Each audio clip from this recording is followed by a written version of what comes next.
అసెంబ్లీలో కాంగ్రెస్ పార్టీకి సంబంధించినటువంటి ఒక ఎమ్మెల్యే మరి ఆయన ఒక గూండా లెక్క రౌడీ లెక్క మాట్లాడుతున్నాడు. ఎమ్మెల్యే లెక్క మాట్లాడతాడు.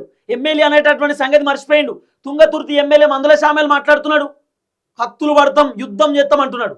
మొన్ననేమో బాపనోళ్ళని పట్టుకుని ఒక మాట అన్నాడు. బాపనోళ్ళు ఏం చదువుతారో అర్థం కాదు, బాపనోళ్ళు వాళ్ళు ఏది మంత్రాలు చదువుతుంటే మనల్ని తిడుతుర్రో ఏందో అర్థమైతలేదు, ఇష్టం ఉన్నట్టు చదువుతుర్రు అని చెప్పి బ్రాహ్మణులను పట్టుకొని ఇష్టానుసారంగా మందుల శామేల్ మాట్లాడే కార్యక్రమం చేసిండు.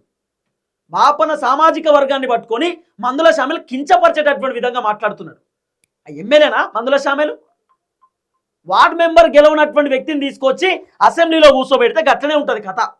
ఇక మందుల శామేల్ గురించి ఎంత మాట్లాడినా తక్కువే. నేను ఆ వీడియోలో వినిపించే కార్యక్రమం చేస్తా. ఇక తెలంగాణ రాష్ట్ర ముఖ్యమంత్రి రేవంత్ రెడ్డి వెనకాల ఒక ఎమ్మెల్యేని లేపి మా ఎమ్మెల్యే బాడీ బిల్డరు, మా ఎమ్మెల్యే తిప్పి కొడతాడు, మా ఎమ్మెల్యే ఉరికిచ్చి కొడతాడు అని చెప్పి మాట్లాడుతున్నాడు. ఏందన్నట్టు?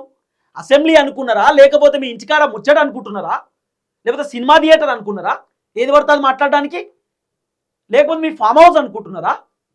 అసెంబ్లీ అంటే ఒక దేవాలయం లెక్క ప్రజా సమస్యలపైన మాట్లాడుకోవాల్సినటువంటి అసెంబ్లీ.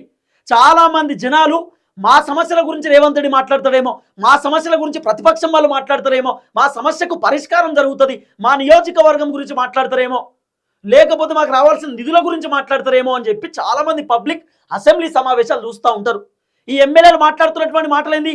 పనికి మాలినటువంటి మాట, దరిద్రమైనటువంటి మాట. ఆ మాటలే కావు. ఇక సమస్యలపైన మాట్లాడుకోవాలి అసెంబ్లీలో, కానీ వీళ్ళు రాజకీయాలు చేస్తూ ఉన్నారు అసెంబ్లీలో. పనికిరాని ముచ్చట మాట్లాడుతున్నారు అసెంబ్లీలో. సమాజానికి పనికొచ్చేటటువంటి మాట ఒక్కటి కూడా అసెంబ్లీలో చక్కగా లేవు. ఏం చెప్పాలో అర్థమవుతలేదు. ఇక రాఘవ కన్స్ట్రక్షన్ గురించి వచ్చేసరికి రేవంత్ ఇక మొత్తం కోపం వచ్చేసింది. అయితే వాస్తవానికి హౌస్ కమిటీ వేయమని చెప్పి ప్రతిపక్ష పార్టీ లీడర్లు అడిగారు. హౌస్ కమిటీ వేయండి, హౌస్ కమిటీ వేస్తే మొత్తం బండారం బయటపడుతుంది, రాఘవ కన్స్ట్రక్షన్ నిజంగా ఇల్లీగలా లీగలా అనేది బయటపడుతుంది, హౌస్ కమిటీ వేయమని చెప్పి హరీష్ రావు వాళ్ళు అడిగితే ముఖ్యమంత్రి అంటున్నాడు హౌస్ కమిటీ వేయరు. ఎందుకు వేయాలి? హౌస్ కమిటీ వేస్తే పొంగులేటి శ్రీనివాస్ రెడ్డిని లొంగబరుచుకొని ఈ హరీష్ రావుకి సంబంధించినటువంటి వాళ్ళ తమ్మునికి సంబంధించినటువంటి ఏదైతే మైనింగ్లు ఉన్నాయో, లేకపోతే వాళ్ళకి సంబంధించిన బీఆర్ఎస్ పార్టీలో మైనింగ్లు ఏవైతున్నాయో అవన్నిటినీ కూడా లీగల్ చేసుకుంటారు. అంటే పొంగులేటి శ్రీనివాస్ రెడ్డి అమ్ముడు పోతాడా? ఎట్లా పొంగులేటి శ్రీనివాస్ రెడ్డి లొంగిపోతాడా హౌస్ కమిటీ వేస్తే? హౌస్ కమిటీ అంటే ఏంటంటే సాధారణంగా హౌస్ కమిటీకి చైర్మన్ ప్రతిపక్ష పార్టీ లీడరే ఉంటారు.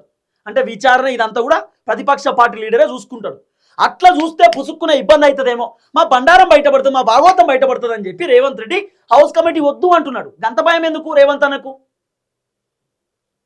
కేటీఆర్ ఒక మాట మాట్లాడిండు, రేవంత్ అన్న దెబ్బకు ఇక ఆయన నీళ్ళు అవుతున్నాడు.